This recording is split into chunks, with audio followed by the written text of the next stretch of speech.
The conversation right now would be, oh my goodness, look, now the airfield in Sevres has been lost. Now there are tens or maybe hundreds of thousands of more of internally displaced people and refugees. And so what now does that diplomatic track mean? What now does that track that say we need political stability in Bamako, we must have elections in Bamako before we can do anything about reuniting the country's territory?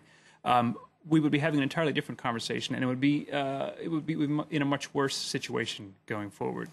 So I think that the first of the French objectives, the most modest of the original French objectives, was to block this assault, and that they effectively managed to do. Sevres did not fall. That is not a huge military victory that will go down in the annals of history, but it's important in this particular moment.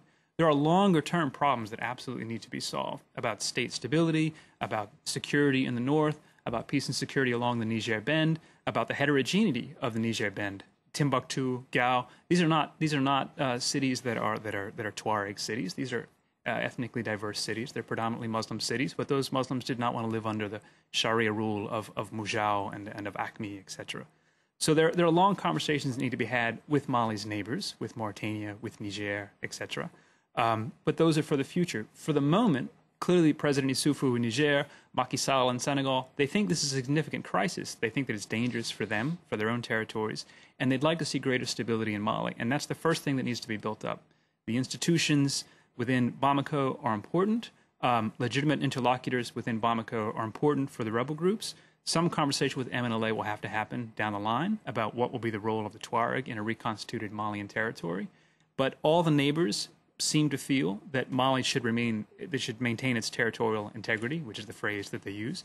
The MNLA have disputed that in the past. Their positions have changed on that, but it seems to be an important question. But those questions, I'm an historian. I believe in the importance of the past, but I don't think the answer to everything goes back 50 or 60 years. Sometimes the answer goes back 4 years.